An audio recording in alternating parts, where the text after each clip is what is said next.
Hello friends, मैं हूं निर्मला। मेरे किचन में आपका बहुत बहुत स्वागत है। गर्मी की शुरुआत हो गई है और साथ ही होली और रमज़ान का भी मौका है, तो ऐसे में ठंडी ठंडी चीज़ें खाने या पीने में बड़ी ही अच्छी लगती हैं।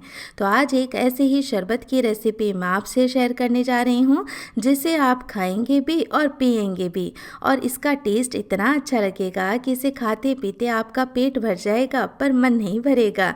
तो चलिए ये बहुत ही मज़ेदार शरबत बनाना शुरू करते हैं। ये सुपर टेस्टी रिफ्रेशिंग ठंडा ठंडा शरबत बनाने के लिए सबसे पहले एक पैन के अंदर हम पानी बॉईल होने के लिए चढ़ा देंगे। तो मैंने 500 ml पानी लिया है और अब इस पानी को हम बढ़िया से गर्म कर लेंगे। तो पानी के अंदर बस एक बॉईल आने का हम वेट करेंगे, और जब पानी में बॉईल आ जाएगा तो 1 मिनट के लिए गैस का फ्लेम ऑफ कर देंगे। अब 1 मिनट के बाद हम इसमें डालेंगे ये जेली क्रिस्टल यानी जेली का पाउडर, जो बहुत ही इजीली मार्केट में अवेलेबल होता है। मैंने इसमें रास्पबेरी फ्लेवर लिया है, आप अपने मनपसंद का फ्लेवर ले सकते हैं।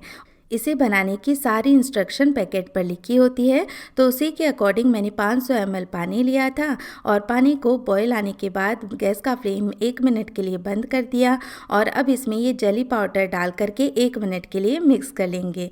और बस ये हमारी जेली सेट होने के लिए तैयार है।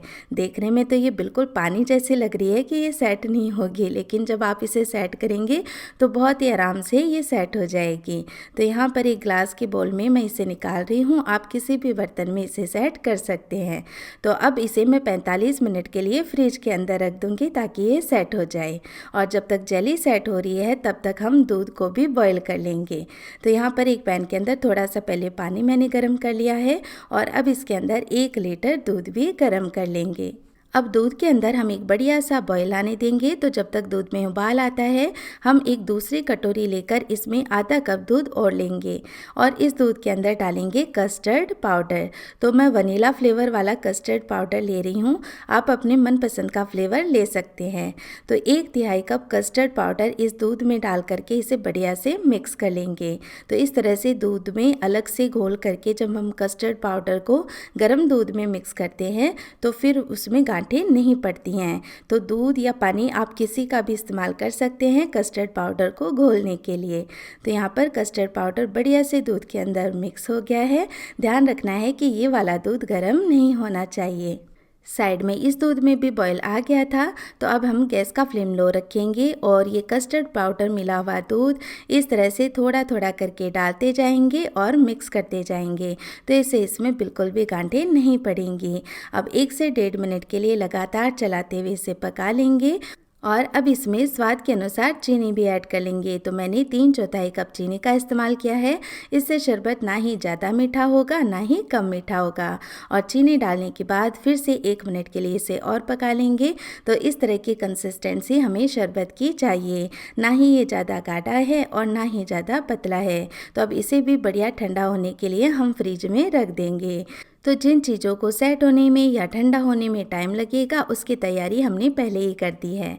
अब हम लेंगे एक दूसरा पैन और इसके अंदर थोड़ा सा पानी बॉईल कर लेंगे, और इस पानी में हम बॉईल करेंगे साबूदाना। तो मैं ये छोटी साइज वाला साबूदाना ले रही हूँ, क्योंकि इस साबूदाना को भिगोने की ज़रूरत नहीं है और ये तुरंत ही बॉईल हो जाता है यानी पक जाता है। तो मैंने आधा कप साबूदाना लिया है, और ये शरबत में खाने या पीने में बड़ा ही टेस्टी लगता है। और इसी के साथ मैं ले रही हूँ आधा कप सेवइयाँ, और सेवइयाँ हमें बिना रोस्ट की हुई ही लेनी है। तो सेवइयाँ और साबूदाना टोटली ऑप्शनल है, लेकिन डालेंगे तो शरबत खाने में बड़ी ही टेस्टी लगेगी और आपका पेट भी भर जाएगा। आप चाहें तो साबूदाना या सेवइयाँ दोनों में से एक ले सकते हैं या दोनों का इस्तेमाल भी कर सकते हैं।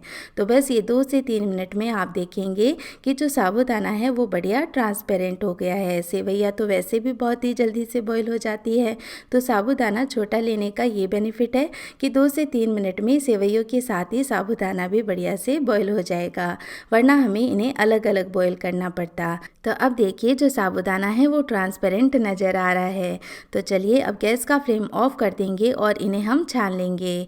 छानने से इनका जितना भी एक्स्ट्रा स्टार्च होगा वो निकल जाएगा। छानने के बाद इन्हें ठंडे पानी से हम धो भी लेंगे ताकि इनकी कुकिंग प्रोसेस रुक जाए और ये ज़्यादा ओवर कुक ना हो। साथ ही इनका जितना भी एक्स्ट्रा स्टार्च होगा वो भी निकल जाएगा। तो इससे शरबत में ये बड़े ही टेस्टी लगेंगे, वरना यदि ऐसे ही डायरेक्ट डाल दिया जाए तो शरबत बहुत ही ज़्यादा गाढ़ा हो जाता है। इन्हें आप पहले से ही पका करके फ्रिज में स्टोर करके रख सकते हैं और जब आप शरबत बना रहे हो तब इनका इस्तेमाल कर सकते हैं। और इधर देखिए, जब तक ये हमने बाकी तैयारी की तब तक जेली भी बढ़िया से सेट हो गई है और अब इसे हम चाकू की सहायता से छोटे छोटे पीसेस में काट करके तैयार कर लेंगे।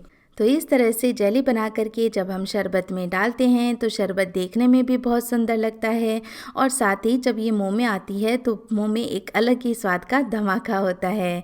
इससे शरबत का स्वाद और भी बढ़ जाता है। तो जहाँ तक हो सके आप जेली का इस्तेमाल ज़रूर से करें। और इस तरह से देखिए जेली के कितने सुंदर पीसेस कट करके तैयार हो गए हैं। हाथ में लेने में भी इन्हें बड़ा ही आनंद आ रहा है। जब हम इसे सेट कर रहे थे तो ये बिल्कुल पानी के जैसे थी और सेट होने के बाद देखिए कितने इजीली इसके पीसेस कट करके तैयार हो गए हैं। इस जेली को आप पहले से ही बना करके फ्रिज के अंदर स्टोर करके भी रख सकते हैं। तो चलिए अब सारी चीज़ों को हम असेंबल कर लेंगे। तो एक मिक्सिंग बोल मैं ले लूँगी और इसमें जो हमने कस्टर्ड बना करके रखा था वो छान लेंगे ताकि यदि इसमें कोई चंक्स रह भी गए हैं तो वो निकल जाएं। तो इससे ये एकदम स्मूथ हो जाएगा। तो शरबत पीने में बड़ा ही अच्छा लगेगा। अब इसमें और भी अमेजिंग फ्लेवर के लिए मैं डाल रही हूँ रोज़ सिरप। इससे इसका थोड़ा सा कलर भी चेंज हो जाएगा और ये शरबत पीने में और भी ज़्यादा बढ़िया लगेगा। आप चाहें तो रोज़ सिरप की जगह रूह अफ़ज़ा का इस्तेमाल भी कर सकते हैं। दोनों का ही फ्लेवर इस शरबत में बहुत ही बढ़िया लगता है। तो रोज़ सिरप को भी मैंने बढ़िया से मिक्स कर लिया है और अब इसमें डालेंगे ये उबली हुई सेवैया और साबूदाना। तो मैंने थोड़ा साबूदाना और सेवैया बचा लिया है स्टोर करने के लिए और थोड़ा इसमें मिक्स कर लिया है। तो आप अपनी ज़रूरत के अनुसार इसके अंदर उबली हुई सेवैया या साबूदाना इस्तेमाल कर सकते हैं। और अब लास्ट में ऐड कर लेंगे ये ठंडी ठंडी जेली और इसे भी बढ़िया से मिक्स कर लेते हैं। तो देखा ना फ्रेंड्स, जेली मिक्स करते ही कैसे इस शरबत की सुंदरता में चार चांद लग गए हैं। तो ये जेली जो होती है ना ऐसे ऊपर फ्लोट करती रहती है तो देखने में बड़ी ही सुंदर लगती है शरबत। तो बस अब लास्ट में हम इसे और भी गार्निश करते हैं थोड़े से ड्राई फ्रूट्स के साथ, थोड़े से स्प्रिंकल्स के साथ, ताकि शरबत देखने में और भी ज़्यादा सुंदर लगे। तो बस ये हमारा बहुत ही रिफ्रेशिंग सुंदर ठंडा ठंडा शरबत बन करके तैयार है। यकीन मानिए फ्रेंड्स, आप जिसको भी ये शरबत पिलाएंगे आपकी तारीफ़ें करते रह जाएंगे। इस शरबत को बनाकर आप फ्रिज में पहले से ही स्टोर करके भी रख सकते हैं।